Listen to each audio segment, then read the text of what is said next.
So I'm going to give you Sorry a quick. to the 18 of you that have been waiting. No, it's all good. So let me introduce John really quick. If there was a title at USA Volleyball for Mr. Everything, I think tonight's coach would fit that bill. John Kessel has quite literally spent the last 50 years in our sport, from the most beginning of levels in preschools and elementary schools and beginner programs up to the world elite programs, the world elite levels, and the Olympics. He's coached and, more importantly, trained coaches in boys and girls junior volleyball, men's and women's volleyball, senior volleyball, beach juniors, beach professionals, beach Olympics, and also men's and women's sitting volleyball. He's been a valued friend to our region and me personally for a long time. And tonight, I'm sure as he talks to parents and coaches, we're going to hear about his two amazing kids, Mackenzie and Cody. So we're looking forward to him to share his wisdom and enthusiasm with us. And John, take it away, sir. Well, first off, my sincere apologies to all 18 of you listening in. And I hope, basically we get a chance to catch up, and I'll talk until way after 7 if anybody has any questions. Now, specifically to questions, I think they put them in the chat box is the best place to see them, or because I want to make sure that as we kind of putter through this, we get the questions answered. Yeah. So John, just so you know, I'll read the questions to you as I get them, as you know, based on what you're talking about. So I'll make sure you get all of them. Okay. All right. So you're looking at my screen, I hope, and I'm looking to see one of the challenges is I'm at 9,000 feet, about 60 miles away from Colorado Springs, and my thing is showing audience view, not, oh, there it is. You guys can see what's going on. And all the stuff that's on the screen are things that I'm still learning and working on. And I just thought it was kind of be fun to see that there's some bizarre stuff about parent information that we're working on. There's Ancora Amparo, which is always learning. And to everybody that's here listening tonight, thank you. Thank you for spending some of your precious life time that we have on this while we're on this planet. And thank you for being the kind of coach that just wants to learn and has taken time on their own Sunday, which I lost track that it was Sunday. Somehow that seems to be happening more often. But thank you for still learning. And that's really what this is about. So I was talking to Eric and thinking, what have I learned the hard way in the last 50 years? And so I'm going to share some slides on some of that. But I can say the most important thing I've learned in the last bunches of years, 50 years of doing this, is that your influence is never neutral. And in doing so, I just want to make sure that we as teachers and as coaches are the most effective and the most efficient in doing that kind of influence on kids. You have great influence, more than you probably realize. They're watching you when you don't realize that they're watching you. And in my humble opinion, the job of a teacher and a coach is sometimes, as we say in the impact manual, 30% of them think you're more important to them than their parents. And that's some research that we need to, take advantage of, I think. All things said and done, looking back on young John Kessel, the biggest mistakes I made, the first and biggest mistake I made was I didn't take advantage of the net from the start of my practice to the end of my practice. In the 70s, we even did camps where they would brag on how we can get 20 kids on one court, 10 on one side of the net and 10 on the other side of the net. When in reality, what I know to be true now is every first ball of every point has to be served over the net. So we really got to get better at serving than we sometimes do in practice. We got to get really good at serving. Olympic and 12-year-old. And here's what I didn't do, because serve receiving is incredibly important, but the only way to learn to serve receive is to receive serves. And this is maybe one of the top 5 things that I'm struggling with still. Not struggling, but just, you guys, 80% of your success at serve receiving, not passing, happens before the ball comes over the net. That's not a scientific study, other than the fact I have asked every libero, every beach player that I know, like Misty May and Kerry Walsh, the same question. How much of your success at doing the incredibly important thing to get all the points on the scoreboard, serve receive, happens before the ball comes over the net? And they all answer. On floaters, it's 80, and on jumpers, it's probably more like 90%. So you know how many times I know how many times I've lost games, not because of our hitting, not because of our setting, not because of our defense, not because of our blocking, and maybe even not because of our own serving, but because we couldn't serve receive. And the way you learn to do that is by reading serves coming over the net with that 80% of what matters happens before it crosses the plane of the net. And yet, what did I do? I ran into the gym and I partner passed. And I stood in front of the net and I flung balls right and left and right and left. And no balls came over the net, sometimes for 45 minutes in my practice. Maybe an hour when I included running around and not warming up while I had the net. So I'm going to give you a sentence. It's called a culture, or statement. It's called a culture of play. There's some really important things to teach and work on as a coach.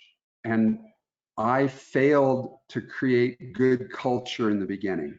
I did drills and I did a bunch of other stuff, but I wasn't creating the culture of learning. And the culture of learning, in my opinion, begins with a culture of play. And that means in my gym, I want my kids to walk in, the first kid that walks in, to grab a ball and start to either train against the wall or train what we call 1-on-0 over the net. 1-on-0 is really hard. You serve it over the net, nobody's there, you run over and pass your own looper serve. Then you pass, set it, and you hit a looper third shot, and you run underneath the net and you pass that, and dig it and then set it. That's 1-on-0. That's the hardest thing you can do. But I can tell you, in about 45 seconds to a minute, you're warmed up, because you've been running back and forth all the time. When a second person comes in, you play 2-on-0. And that's easier because now you serve to the other person on the other side of the net, then you run underneath the net to be their setter. They pass it to you, you set them, and as soon as you set them, you back up and run to your side of the net. And they run over as soon as they put the third ball over the net, they run to your side to be your setter, and you pass it to them, and then they set you, and then they back up and you put it over the net. 2-on-0. Oh my gosh, in 3 minutes, you are warmed up, ready to go, but you've learned to play over the net the whole time. And that was my failure as a young coach. I trained what I learned later to make practice look good, because partner passing makes me feel good as a coach, because we can do 100 in a row. Oh my gosh, we can do 200 in a row. We can do it in rhythm, and we can do it in sequence, and we can do it weaving back and forth, but no balls coming over the net. So we see practice look good, and then when we go to serve receive, we suck. we suck, and we go, we practice so hard on serve receive. No, you're practicing passing, which has no value in serve receiving. You don't want to know how to put the ball back to where it came from. You want to know how to take a 40-mile-an-hour rocket that's coming over the net 40, 50 feet away and pass it 20 feet to a teammate that's called the setter. That's serve receiving. And gosh, I just didn't know that in the beginning. I practiced so much, so practice looked pretty, and not realizing that I was slowing down the learning of my kids to the, for lack of a better word, chaos or ugliness of the game. And think about it. Another fact that we should know, 48% of the time, our national women's team, ranked number 2 in the world, is out of system. All right? They're the best in the world, essentially, and they're out of system half the time. I don't know about you, but I coach 13s a lot. And as a parent, and the things that we're doing together to help my kids, while I can do a lot of things to teach and help my kids get better, I can get my kids a net for my backyard. I can get them a rope that goes across a driveway. It's not even a net, but it's up at the net height. And they can serve receive and get good at home, even in this virus era, even though they may be alone, or if they have just one brother, sister, or family unit that you can train with. So all the things that matter come down to, at the Olympic level, winning the serve, receive war. Yeah, we're going to talk about hitting, and that's fun. And oh, my daughter's a great blocker. Or gosh, I coach these amazing diggers as a great coach. But if you can't win the serving better than they do and serve receive better than they do battle, you're not going to win practically any matches at Olympic or below. All right. So I'm going to jump into a PowerPoint, and I'm going to click through a few things in here simply because the word ancora imparo is, I learned from a guy named Michelangelo, not personally, but in reading a story about him, about always learning. When he was 87, he was laying on his back in the Sistine Chapel, and he reached down or spoke down to his helpers and said, "I'm still learning." And so that's a motto for me as a parent, that's a motto for me as a coach, and that's a motto for me as a truly as a teacher. Time is what we want the most, but we use the worst. So I'm going to talk not so much about right or wrong. I'm going to talk about effectiveness and efficiency. In fact, what I'm showing you was the best rated presentation in 10 years at the National Coaching Symposium for US Sailing. Principles transfer between sports. So as I did this slideshow for US Sailing, who have similar systems as we do, I learned these information about Latin phrases of Citius, Altius, Fortius, which means swifter, higher, stronger. And that's a really important one too. As much as you may want to make the Olympic team or win the gold medal or win the state championship, there's only one state champion, and everybody else is not the champion. The champion is the est, the gold medalist that wins it, the best. Everyone else is working on their and I focus too much as a young coach and as a parent, and when my kids are like 2 and under, on the outcome and not on the process.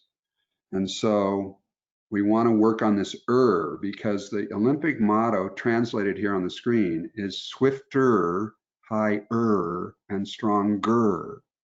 And everybody can work on their There maybe just be one est, but everyone, parent and coach and child, can work on the This is another Latin phrase, in this case Latin, I mean, but and it's underneath, if you can see the slide, it said Hippocrates. This is the Hippocratic Oath, which says, first do no harm. And that's what great coaches should be doing, not doing harm. We're going to cover in this session a little bit about facts versus opinions. But here's a fact. My record is over 10,000 wins and around 35 losses. What does that mean? It means that in my 50 years of coaching kids, 35 of them have quit volleyball after I coached them. In other words, I challenge you not to win everything, because half the teams lose in every match ever played. That's the outcome. The process of being leader developing, confidence developing, resilience developing as a teacher and as a parent comes to being, and as a coach, you will never be their last coach. Now, this is a picture of a guy named John Wooden. If you've never heard of him, as a parent or coach or even a player, get just about any book written about the guy. When ESPN named the top 50 coaches in any sport in the first 50 years of sport or whatever, in the last 50 years of sport, I should say, he was ranked #1. He was an English teacher in basketball. Yeah, he won 10 NCAA titles coaching at UCLA and sent God knows how many people off to the pros. Well, an Olympic gold medal coach of ours named Marv Dunphy, who coached at Pepperdine for decades and is a good friend of Eric's as well, he did his PhD thesis on Coach Wooden. And so I asked him when I did the very first impact manual in 1988, what is the key things that a new coach should know? And what is a key thing that a good parent should know from studying this amazing coach, John Wooden? 25 words or less, I said. And he turned to me and he goes, we're flying back from Seoul, and he just won the gold medal. And, you could stand up in the galley and all that stuff back then. And so we were just talking. And he said, John, I don't need 25 words. I just need 2. What I learned from studying Coach Wooden in my thesis was to be consistent. And ever since then, in '88, I have really worked hard to be consistent for my players, not a Dr. Jekyll, Mr. Hyde. And as a parent, not, oh, you got a good grade, I love you. Oh, you got a bad grade, I'm mad at you type stuff. They need your consistency to be anchored, and they need to trust you. Now, this slide came from the fact that I have 3 friends who are surgeons. One's an orthopedic surgeon, one's a heart surgeon, and one is a brain surgeon. And they were watching volleyball, and they said, gosh, this hasn't changed from when my first daughter came through volleyball. What's going on here? And they said, if I practice medicine now like I did just 5 years ago, I'd be sued for malpractice. Your coaches need to do what all of you listening here tonight, I think, are doing, learning still and working to be a better coach, and not being the same coach as you were 5 or 10 years ago, teaching the way you're taught, or it worked for me, so why shouldn't I keep doing it? Because there are more effective and efficient ways to learn faster. Parents and coaches here, this is not an athletic competition. What we're talking about tonight, what Eric can help you with more after we're done, is how do you learn more effectively and efficiently? This isn't a learning competition. How do I learn? How do I train my brain more effectively? Now, this cute little slide is my little reminder about who the ideal coach is. And that's this picture, who listens more than they used to, who watches and observes and more, and talks a lot less than I used to. And I'm going to stop here for a moment and remind you, whether you're a parent or a coach listening in tonight, that you guys, I'm giving you information. I have no intent to be critical or criticizing anything.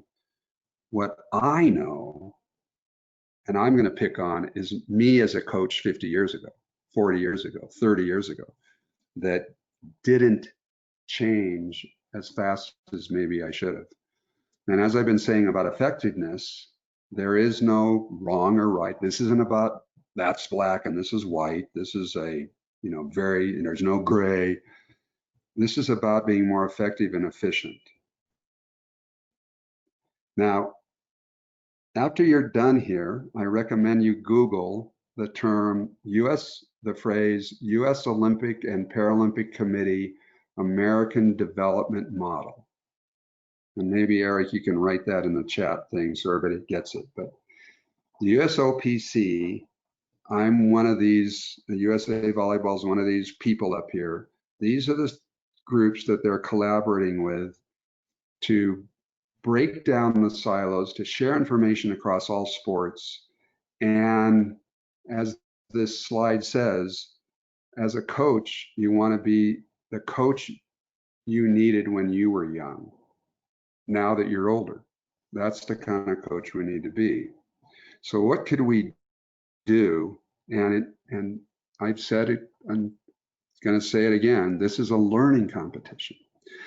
The second thing, Eric, I'd love you to share with the coaches is something to the effect of how to click on the YouTube link or the USAV link on the Game Trains the Brain webinar with Dr. Bain and Carl and me, but Dr. Bain was the one that did most of the work. So if you can, watch that webinar when you have time after we're done here, because I think Dr. Bain did and he's a volleyball coach, but he works at the University of Washington in neuroscience and stuff. And he was one of the best presenters that I've worked with who helped us see that this is about training our brain. And it's not about muscle memory, because your muscles don't have little brains. There's no such thing as muscle memory. When somebody says muscle memory, I think, they don't know what they're talking about. What it's about is how do we remember deeper? How do we remember longer? So Karch, in a HP thing a few years ago, this is a direct quote of what he said to the high performance coaches. And I hope it makes you more comfortable that even at the Olympic level, things look random and chaotic and not controlled. And since once they get the most transfer, he's comfortable with things, practice not looking pretty, not looking perfect. That's the kind of stuff. Yeah, out of system is our system, that's for sure. That's my world. It's 13 and under, 90% you're out of system. Hey, John, can you just, for the parents, real quick, about what in system and out of system means, because you're talking about it a lot, and also let the coaches know that in the questions under the answer slide is both the links that John wanted. But yeah, thanks. Right. Yeah, the short of it is when the coach puts the ball cart in the left back area and throws ball after ball after ball to the setter, who then sets it and somebody spikes it. That spot that the setter waits between kind of zone 7 along the net, if the net is divided in meters 1 to 9 left to right, kind of to the right of center is where the setter perfect target is. That's in system. And coaches train that by never moving the ball cart and throwing the same ball flight and making practice look good. But then when the ball gets served in the game, no ball may ever go to there in a match, even though they put the ball cart in the same place and throw ball after ball after ball after ball. So the kids feel good, or they get their rhythm, or I don't know what, all these other statements. Out of system is when you're bump setting it, not hand setting it. You're running forward, you're backing up. You're not at that target to run all the plays that are possible that your team might be able to do. And that's kind of what being out of system is, which my team looks like most of the time. So Carl McGowan and I were talking about this slide years and years ago. It's by a guy named Emerson, but not Ralph Waldo Emerson. It's an engineer. I think his name is Harold Emerson. And Emerson made this statement as an engineer, which, you've got to engineer a bridge. You don't chaotically wing a bridge. You have to do facts of science to build bridges. And, he was very clear on what the science is to build bridges. And he pointed out these three things that I think are really important for me and anybody as a parent or coach, I believe. First, it's effort over outcome. He's saying ambition, you don't start anything, but you got to work to win it, to finish it. So you don't work, you don't put the effort in, you don't finish it. He then says, the man who knows why will always have a job, but the man who the man who knows how will always have a job, but the man who knows why will always be his boss. In my working with Jackie Joyner-Kersee, a multi-gold medalist in running, but happened to, in 7th and 8th grade, play volleyball. Jackie Joyner-Kersee, we were talking at the OTC Olympic Training Center one time, and she said, I realized that the player who knows why beats the player who knows how. And I went, God, that's the same for coaches. If the coach knows why, they beat the coach who knows how. And then Emerson has this thing about, the why people, I'll always be the boss. Finally, he writes about principles, and he says it clearly. In sailing, I helped them see this because I didn't know if there was any sailing drills or what. And I typed into Google, as you can see, sailing drill, and I got 14 million results. The national team does about a dozen drills. When I was a young coach, I paid money and I drooled over books like 300 plus volleyball drills. And then Bob Bratton came out with a 400 plus more volleyball drills. You didn't have the internet, you couldn't do these searches, so you bought the books. And gosh, my kids learned drills, but they didn't learn how to play, because you don't drill volleyball, you play volleyball. And so our Olympic team knows that the ball's got to go over the net, and that it's kind of chaotic, and the net happens to be 8 feet high essentially for the man and 7'4" for the woman. And it'll always be that height. In fact, kids don't get the net to drop on the one side from 7'4" until they're in the 60s. I think the 65s, the net gets lower. So if they're 15, that's 50 years before the net changes height. So you want to get good at hitting over that net. And that's why I said my mistake at the beginning was I ignored the net. And so I stood against the wall and I spiked to the floor and I peppered and I hit down, and I learned all these things that hit the ball down, when my 13-year-olds, except for the one really tall kid, needs to hit up and over the net because they don't jump high enough or reach and touch the ball high enough to do any down hitting. But I would practice it against the wall because that's what people were doing. We were practicing against the wall and hitting it down off the floor, and it bounced off the wall, and we're going ba ba boom, ba ba boom.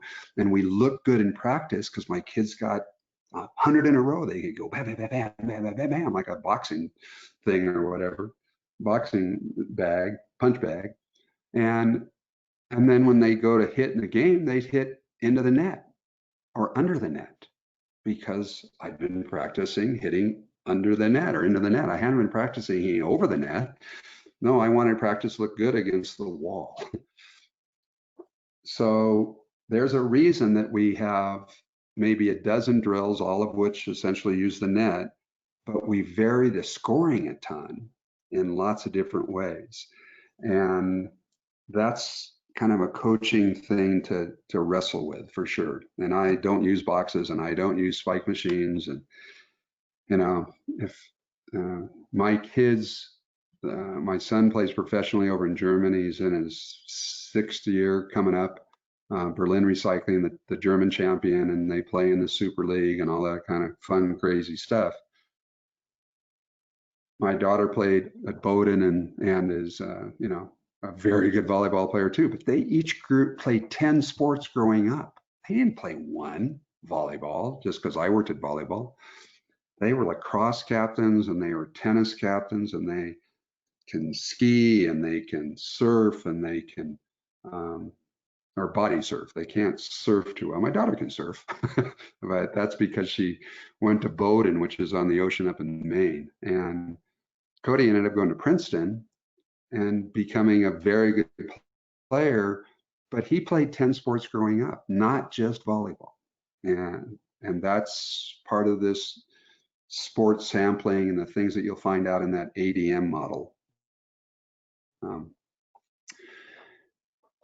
As a family unit and as a team in sport, you have to create healthy culture. I highly recommend the book, The Culture Code by Daniel Coyle. You want to make sure you're building culture because you may have talent, but as this thing shows, culture eats talent for lunch and culture eats your strategies. And, you know, you need to have a healthy culture so that you trust and believe and work together. And the same sort of thing, you know, as a family. Now, if you don't know this bright and shiny face, this is a kid at the age of 17 that I met, came up to me in New Zealand and said, "Mr. Kessel, I'd like to come play in America." I was doing a clinic in Christchurch. And he's about 6'6", and I said, "Well, you can't teach tall, Mr. McCutcheon. Let's talk." And long story short, he went to BYU 4 years. They were like 0-29 in the first year, and they won the NC2As 4 years later. And then he went on to coach professionally, and then he became part of the national team, and he became the head coach, and he won the gold medal in 2008 as the men's coach, and then he shifted over the women's side, and he won the silver medal. What this picture is about is being more effective at learning, being a better teacher. Every teacher in a classroom has a whiteboard. Now, if you want to call it a chalkboard, fine, because it can be a chalkboard. That squeal is hard to handle. But they have a whiteboard to write on so they can be more effective. This is a practice for the national team. There are things on here that kind of boil down to coaches that your practice objectives should not be a secret.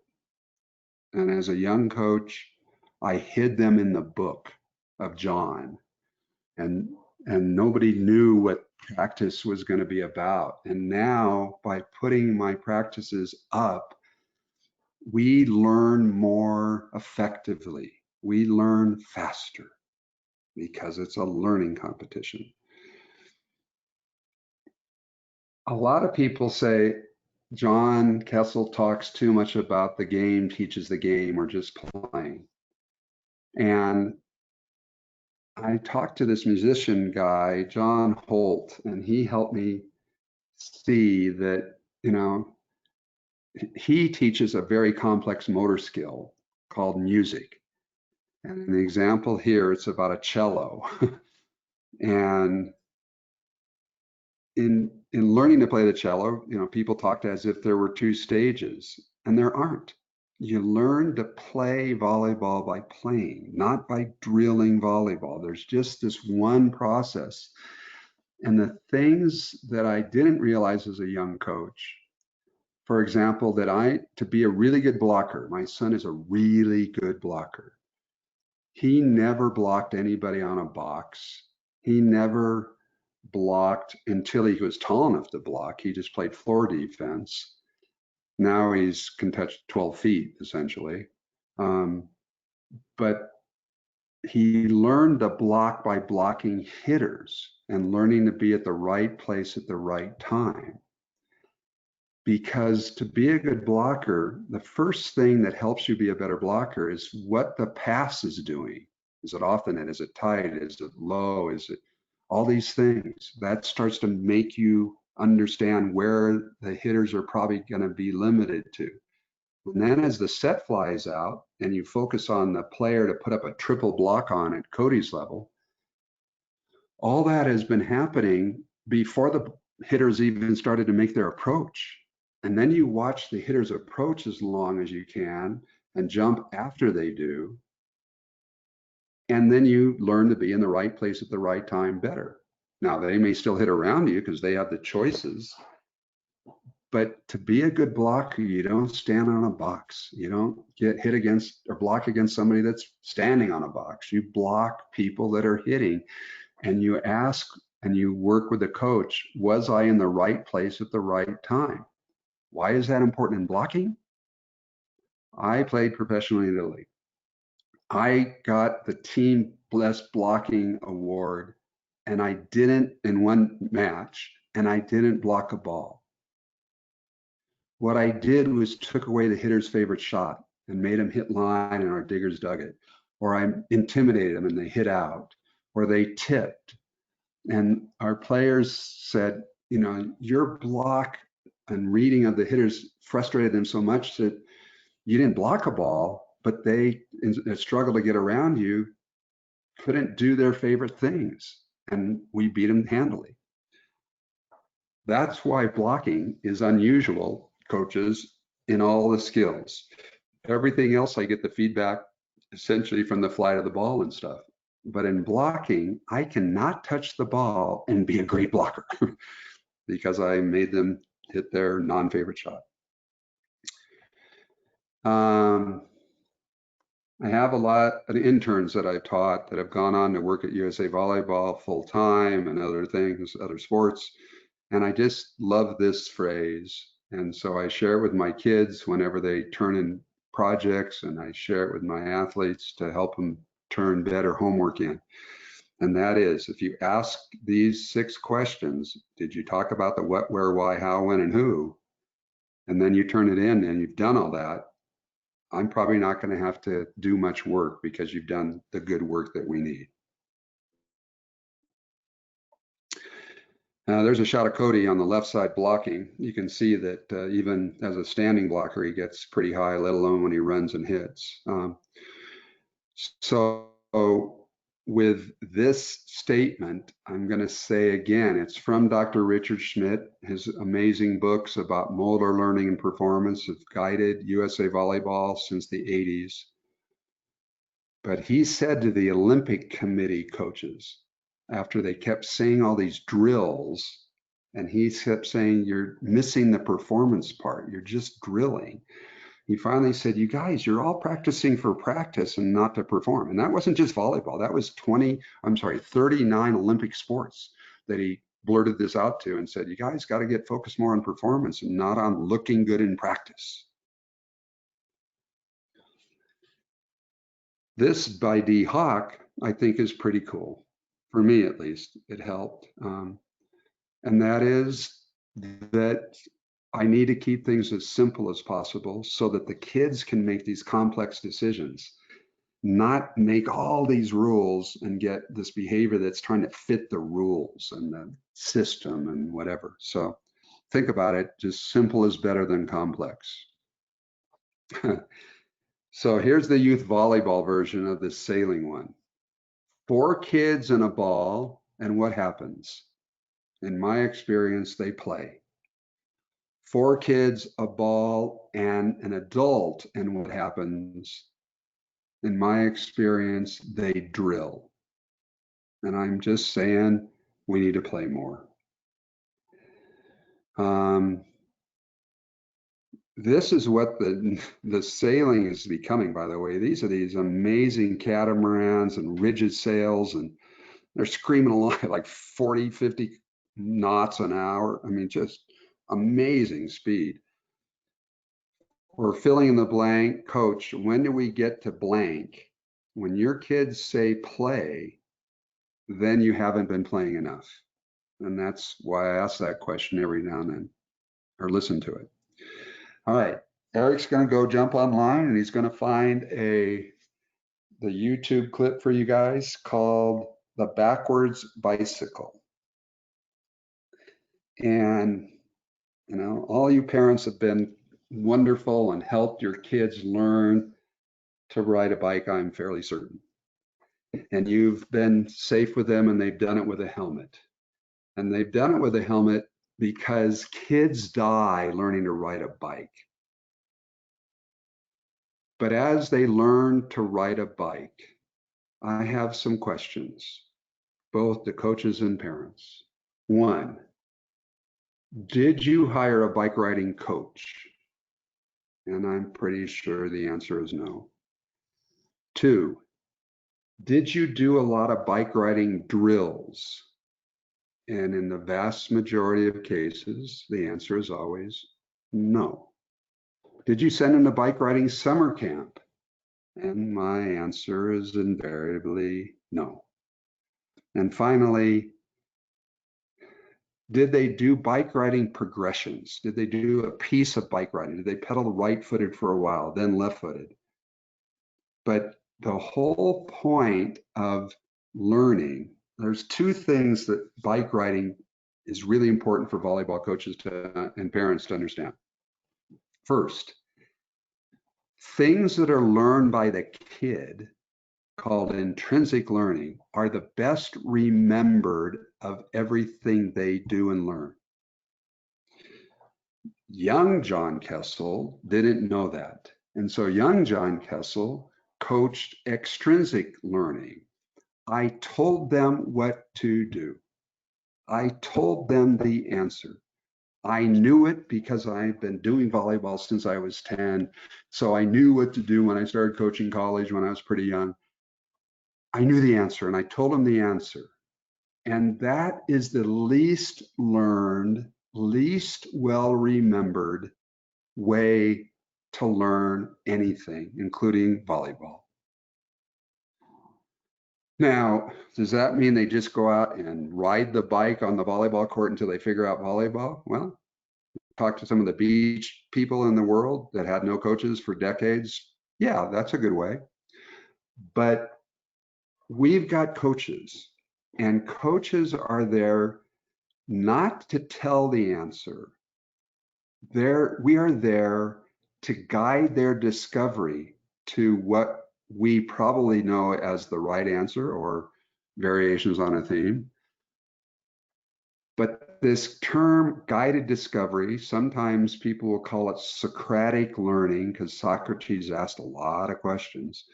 It can look weird as a parent if you've got a coach who doesn't tell them the answer. You think, what am I paying this guy for? Why is she getting this money from me? She doesn't know anything. She keeps asking questions. But a good coach does that because as you guide the player to answer it, to discover the answer themselves, it's almost as learned as well as if they figured it out 100% by themselves. It's not as effective as figuring it out by themselves completely, but it's nearly as so. And let's return back to bike riding. Intrinsic learning is learned so well that you may not ride a bike for 4 years. And then you get on a bike and what happens?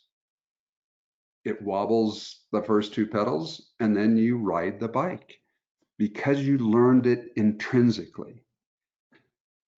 So the backwards bike is going to be fascinating to study and think about. It's all about specificity and training. Why do I keep saying play more, drill less?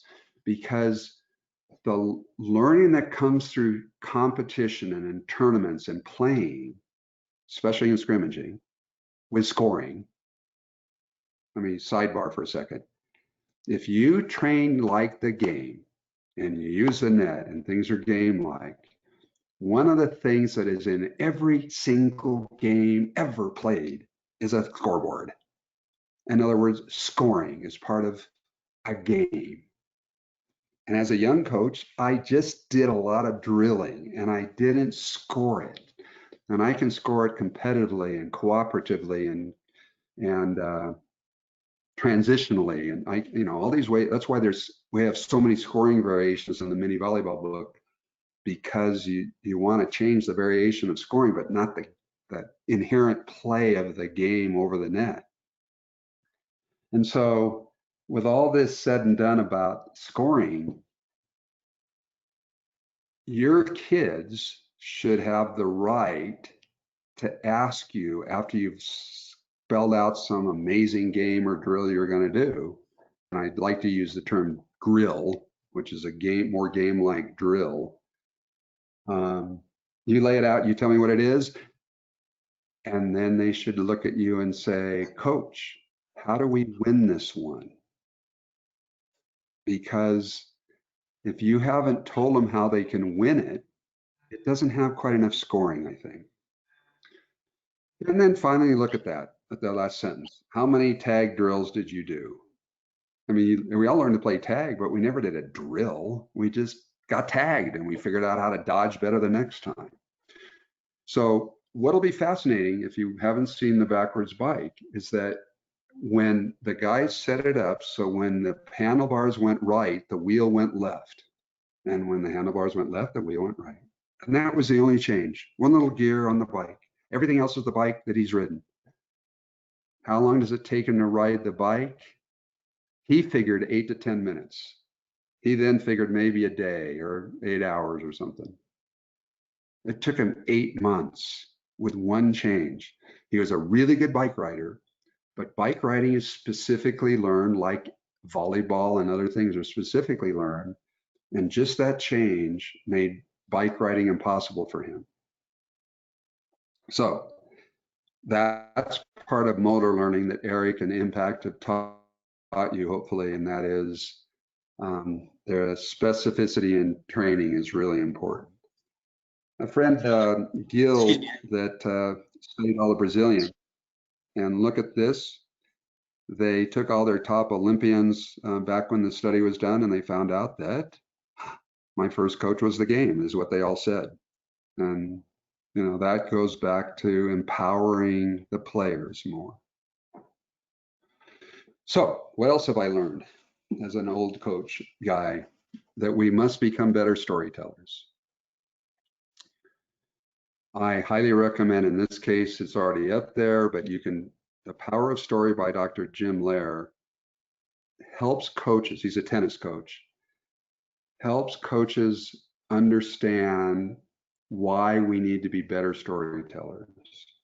And that's just a fact. That's one of the things, you guys, I've learned the hard way. We become better storytellers, we become better teachers. Parents, it's the same thing. You guys don't read them bedtime facts. You read them bedtime stories, because the human brain remembers stories better than facts, and remembers the facts and information better in a story than just being told stuff. Recently, because of the virus, I saw this person face to face, and it was kind of cool.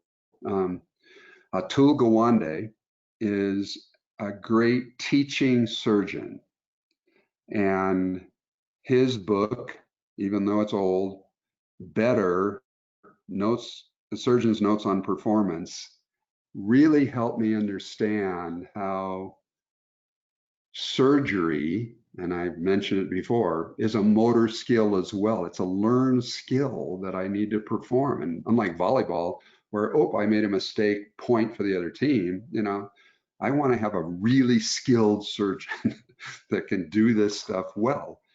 And his book talks about the ways to improve performance. And one of the things, of course, is to use the facts of science that we haven't been doing enough.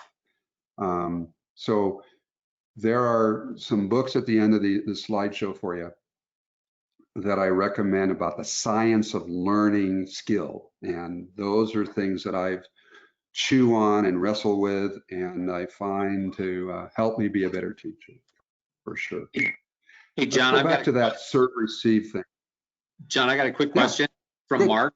He wants to know what Yeah. would be the first thing John would say to his players coming back into the gym after this 2, 3, 4 month layoff? What would be the first thing maybe that you would say? And what would you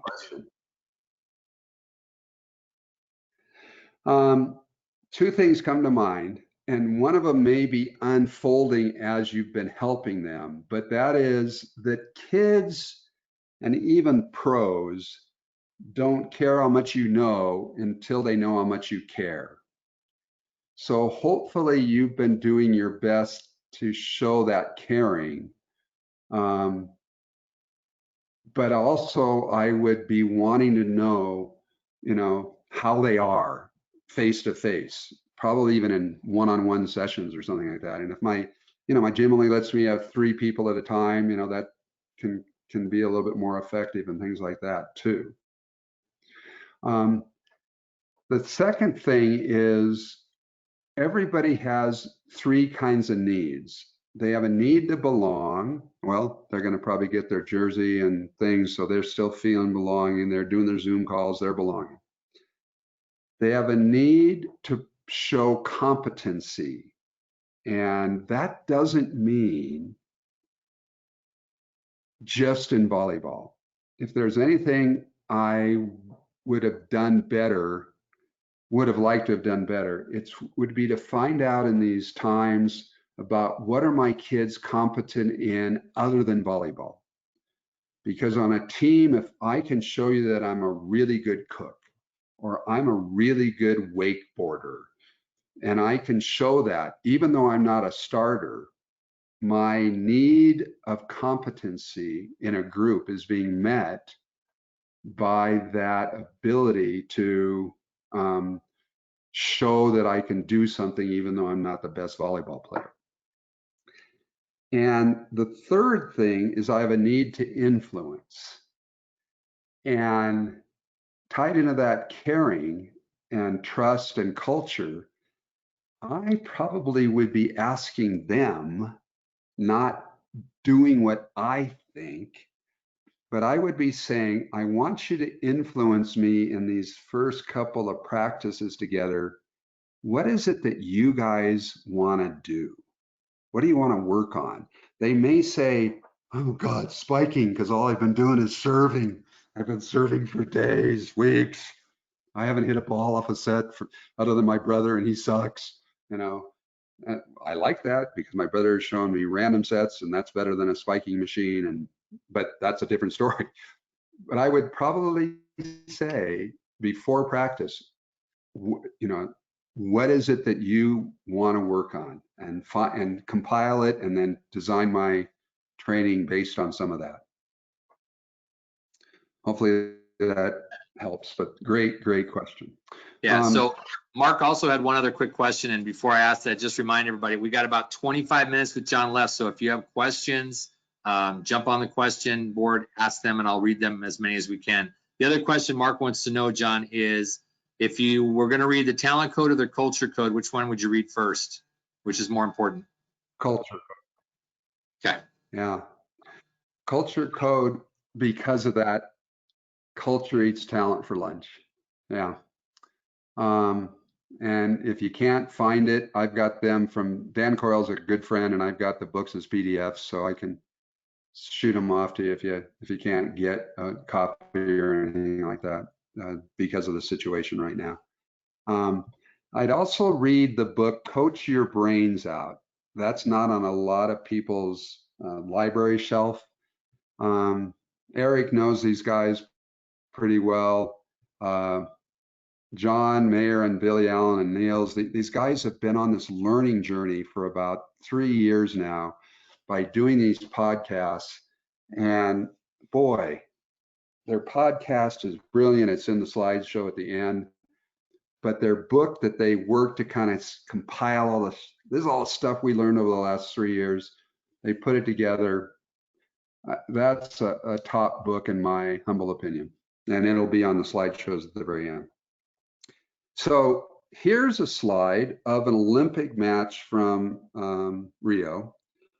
that shows, you can tell by the number of stripes where the setter target is. So a parent, you can see, I think I see 1, 2, 3, 4, 5, 6 straight lines right above the letter N in Iran. That is the ideal sort of setter spot that coaches throw ball after ball to. But humans have variance, and things are learned in a bell curve, not in a straight line, and they go up and back and forward and this side and the right side and left side, and all this other stuff's happening as you fail and progress and fail and progress. These are where the balls were touched by the setter, who had to run a long ways in a couple of cases to set the ball, and the hitters got out of the way because they wanted to hit the third ball. They didn't say help, and the setter didn't say help in any of these cases. They ran the ball down. But look, essentially it's a bell curve, and it's offset to the left, coaches, because most Iranians and even Argentinians partner pass too much as they develop. They don't pass to the setter, they pass back to where it came from.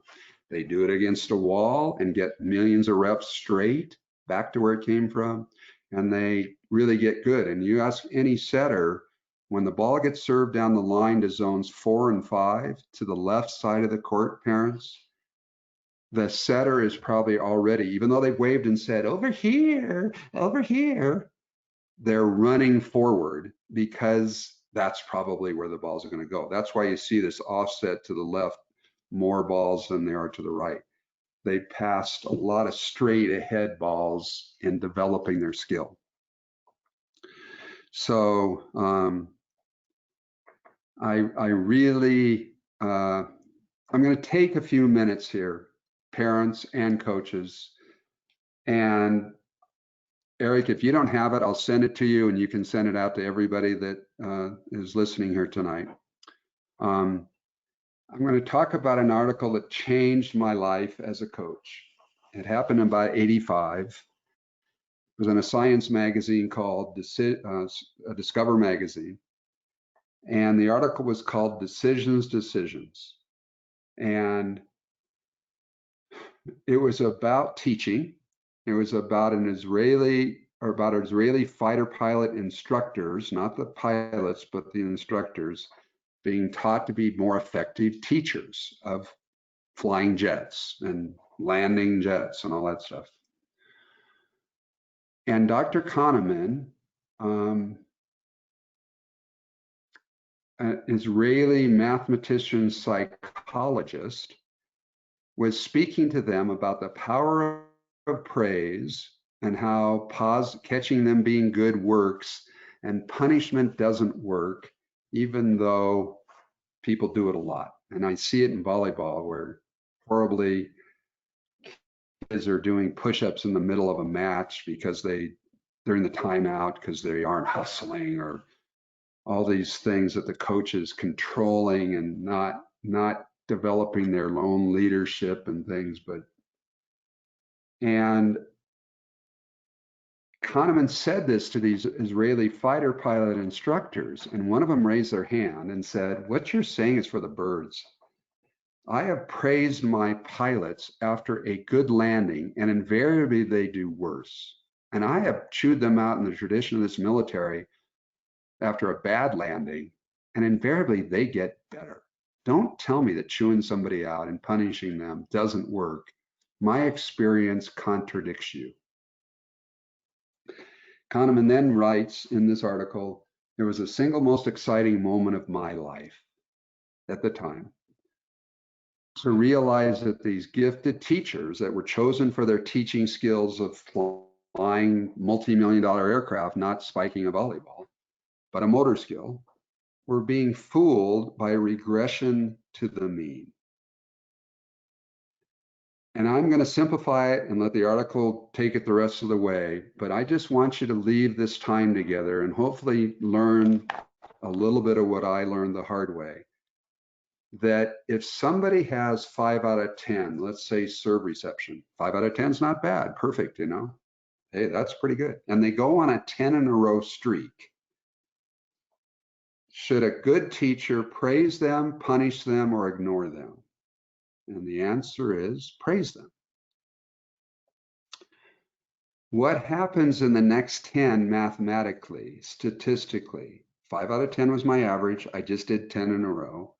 And the answer isn't 0 out of 10. The answer remains 5 out of 10. That's my average at the time.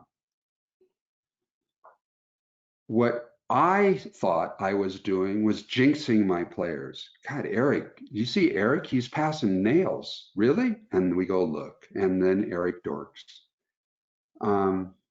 And I was breaking their concentration. But that's not the most important thing out of this article that blew my brains apart. It's about the other side. When kids did 0 out of 10, when Eric goes on a 0 out of 10, here was young John Kessel. Stand up. Substitute. Eric, get over here, sit on the bench.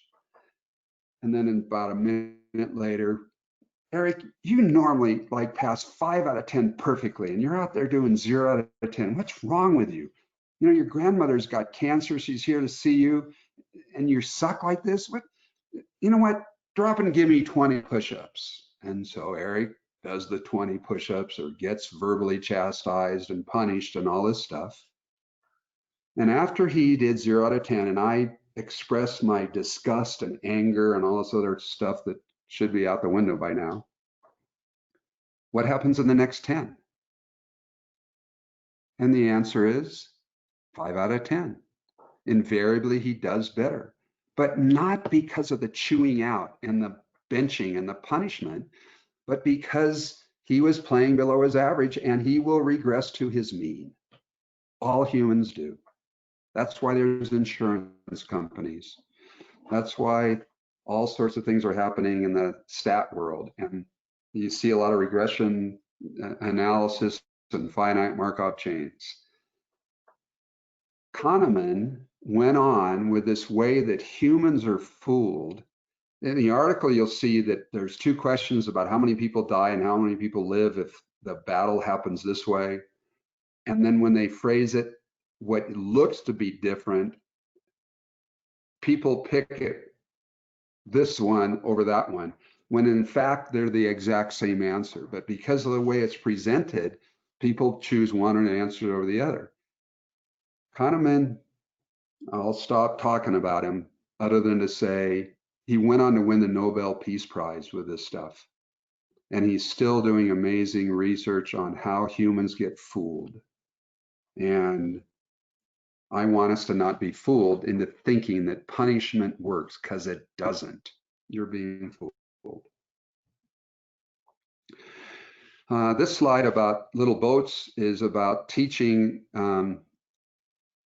I hope that your club lets your younger kids coach even younger kids, not 18s coaching 14s, even 12s coaching 9s, or 13s coaching the 11s, because when you teach something, you learn it better. That's just the fact. So open up opportunities to make that happen. We've already talked about extrinsic and intrinsic. Here's a little bit of the research on ADM, just so you can see it coming out of the Olympic Committee, and it has some of these links. These links, I think, say, Team USA. I don't know if these links would work because of the Olympic to Paralympic inclusion that they've done in the last while, but there's the biology doesn't know birthdays. So some people call ADM long-term athletic development, and you can get a lot of research on that. But most LTAD models are really long, like 8 steps, and we've condensed it down to 5, and we call it the ADM, and all the sports are working on it, but LTAD is condensed down to the title of this slide. Keep as many kids as long as possible, and I'm going to add one more thing since even here, in as healthy of an environment as possible. Peter Vint, our new chief of sport, would call it simply decide slowly, and keep as many kids as long as you can. I work with the coaches who work with the 97% as my passion, because that's making a difference in leadership and competitiveness and all these, why am I doing this? And so I want them to be learning machines, and I'm doing everything to do learning machines as much as possible. The impact manual was written before we found Haim Jeannot's impact of coaches and impact of teachers that we've got here on the screen. But impact stood for increased mastery and professional application of coaching theory. Mastery is what really great sports people work on, and it doesn't matter at all levels. And of course, there's Hugh McCutcheon again, reminding us that your beliefs don't make you a better coach. What makes you a better coach is your behavior. Came down to Arizona most recently a couple of years ago and worked with the Cleveland Indians in their spring training for many days. This is impact brought to life for them on motor learning. And my slide shows all the things and the words that we changed in the Cleveland Indians training and the why. And we wanted to know them all the why rather than just because some guy that doesn't know baseball is telling them what to do, because I wasn't. I was asking them why and why and why. Where I am at 9,000 feet looks like this at night. We have 20 teepees, a lodge. There's some Conestoga wagons. It's a pretty magical veteran and first responder retreat. And I was working on goal setting with my kids, and we were just talking about, you know, everybody sets goals like I want to win the championship, blah, blah, blah. What I want to know is what you're going to commit to doing, not what your goals are, because I think your goals are probably going to be, you know, things that I agree with. But what are you going to do the work? Parents, this is not available to you, but if you're not a coach in VCT, not VTT, this is volleyball coaches and trainers. I was with Brian Swente about 8 years ago doing camps for him in Germany for kids that couldn't afford to fly over to the States. So we brought the camps to Vilseck, Germany. Had about 180 kids, great experience. Came back and Brian goes, how do we keep working and keep learning? How can we do that? And at the time we said, oh, let's set up a little Facebook group. So we set up volleyball coaches and trainers, and I expected a couple hundred people to be involved. And right now it's over 20,000 people. This was in 2019, it was 19,000. And it's a closed membership, and you have to apply. You can't just join. And the motto for it, I hope, makes sense. Say what you mean what you say, and don't be mean when you say it. As an admin, when somebody says something mean, I'll warn them. Say, hey, we don't have to talk that way. We're here to learn. And if they kind of keep trolling and being asses, we say, see ya, and we kick them out. I can't do this without humor. And so, coaches, you can go to Go Comics and get a bunch of great stuff. I love Gary Larson. I love Steve Moore, Bleachers. Highly recommend as parents and coaches as well that you watch the video. It's not about the nail. Possibly you could link that one in there for him, Eric, if you can jump around and find it. But Canada Hockey's, it's just a game videos are brilliant. I have a ton of collections of America's Funniest Videos. I've been watching Ridiculousness with Cody on MTV, and there's just every now and then you see a clip that can speak volumes. And I'm going to send another one to you, Eric. It's by John Cleese, the Monty Python great actor. He wrote in Forbes magazine, no more mistakes and you're through. In other words, the great programs want you to make mistakes as you continue to learn. You can link to this annual review. This is 25 heuristics to promote learning. It's pretty hard to read on the screen. It could be a probably a 3-hour talk if we covered all 25. But they're wonderful condensing of some of the most important ways to promote learning. To promote learning, these are the podcasts that I listen to. The documentary In Search of Greatness is out there now. Wonderful documentary. The documentary Buck will teach you how to teach without punishment. Free Solo is about the guy that climbed, Alex Hanold, who climbed Capitan without ropes, and how he prepared for that for years. Some very powerful movies in my book. And then these are the places to go. As a parent, I go to Changing the Game Project. Maybe as soon as this webinar is over. Oh, John said to go to this Changing the Game Project, and just go to the parent section in there and you'll get a lot of great material. But these other ones, Finding Mastery, Perception, Action, Coupling, Talent Equation, they're also great. As I said, books that matter, as we wind down here for the last questions, these are the ones that really impacted me. Anything about or by John Wooden, Range by David Epstein has made a difference in my teaching. Billy Allen and John Mayer's Coach Your Brains Out, we already mentioned. Win the Day. Jerry Lynch's book and the picture is what that is. That's again, a culture book and how to sustain it. And he works with the Warriors, and he's a really good coach of coaches, Jerry Lynch. There's Dan Coyle's 2 books. The Man Watching would be the Tim Crothers book that I would get as a coach about ants and Dorrance. Help me here, Eric. What's the name of the book about players that parents could get great value for their kids? From who? From Anson wrote it, but it's about players, not Anson's book about coaching. Is it Developing Soccer Champions? No, it's the book about players. God darn it. Can't believe I can't remember that one. It's not The Way of the Champions. It's something like that, though. I'll find it and send it to you guys.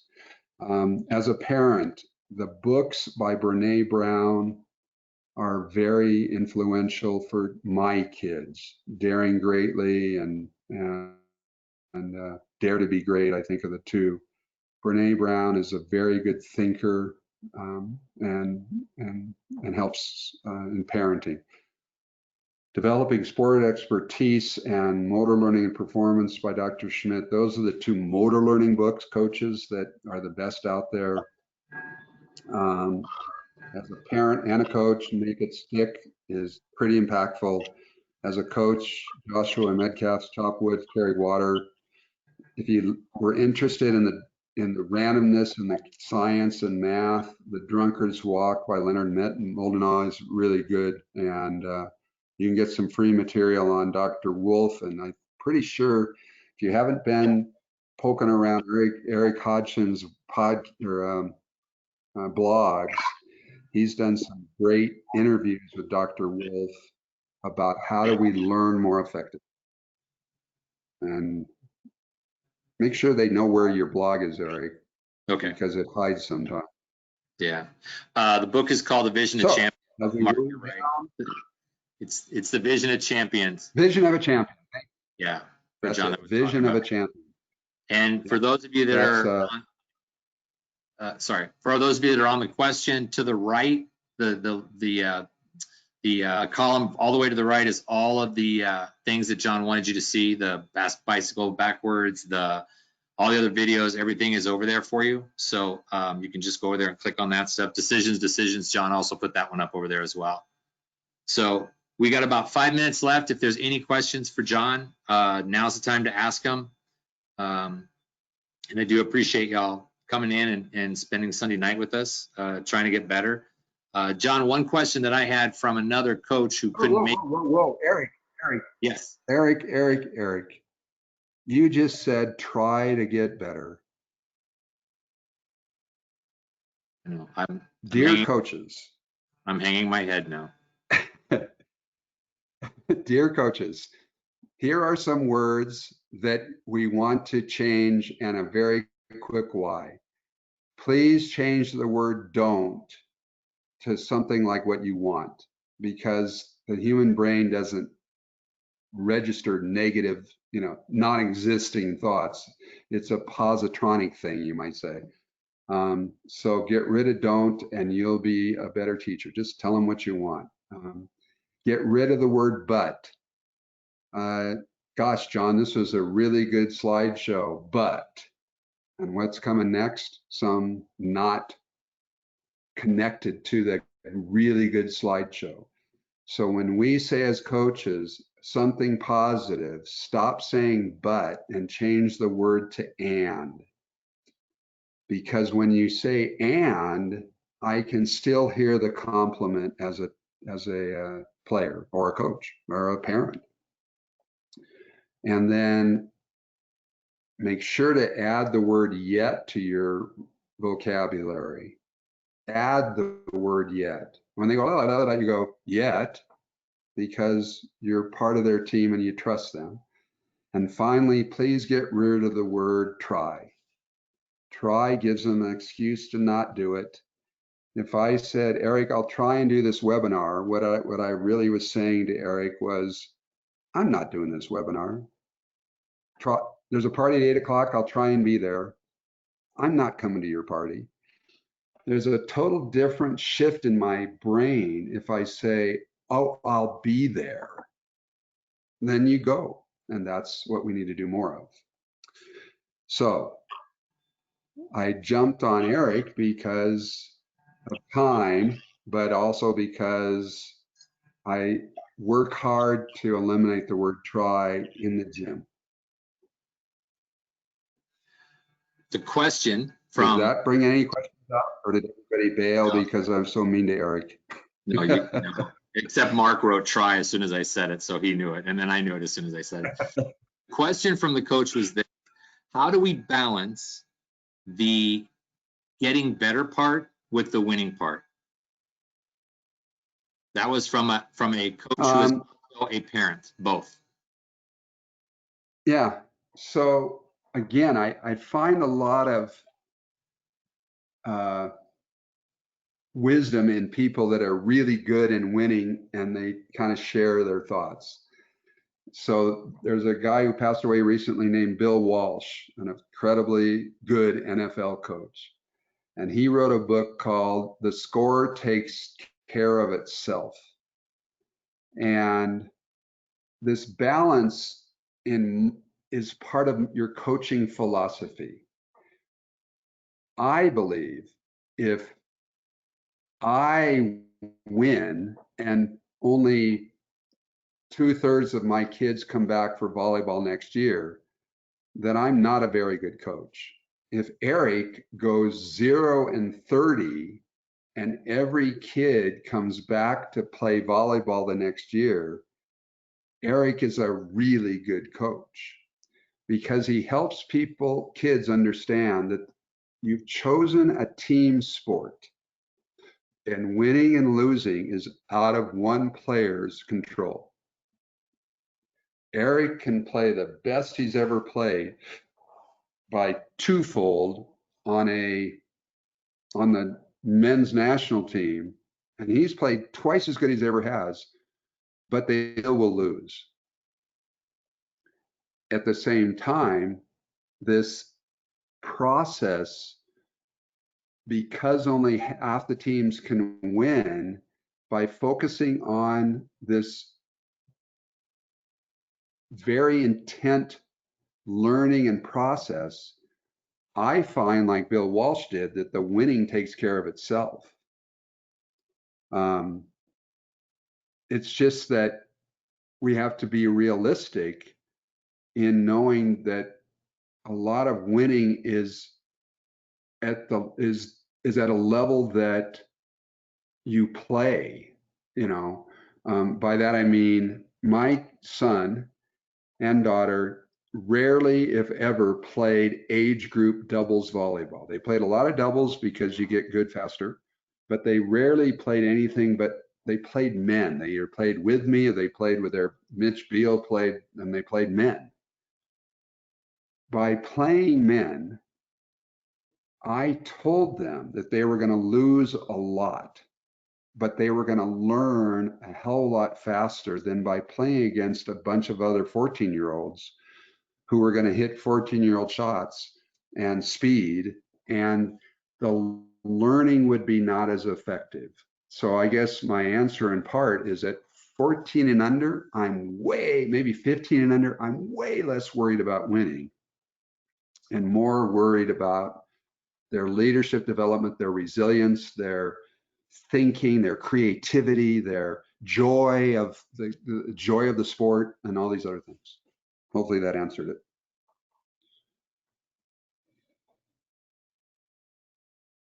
I think it did. Anything else out there? Yeah, I don't see other questions. I want to be really respectful of everyone's time, and I want to thank everybody again for coming out and listening to John talk and share his wisdom with us for 90 minutes. He will be back next Sunday, we hope at 6, and he'll be talking about coaches getting better at getting better. So probably some of the things we talked about today, but it'll be amped up more for coaches and less for parents. So be ready for that. Tomorrow night, if you didn't know, we have Betsy Flint and Sarah Sponsel, two of the top 5 or 6 sand players in the entire country, and they're coming on for the first time together since they actually played at LMU together, and they've kind of gone in different directions with their careers, but they're both doing some amazing stuff in the sand. And so they're tomorrow night. And Wednesday night is Carlos Moreno talking about setting. Thursday night is 2 junior college coaches from Arizona who both won national championships in the last 5 years. And in both cases, their teams were going in exactly the wrong direction before they turned it around and came back and won their national championships. So those are all, again, available free. 6 o'clock they start. John, I can't thank you enough. We appreciate your time and energy as always. And everybody else, thank you so much for joining.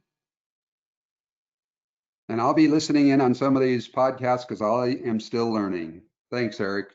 Thanks, everybody. All right. Good night, everyone.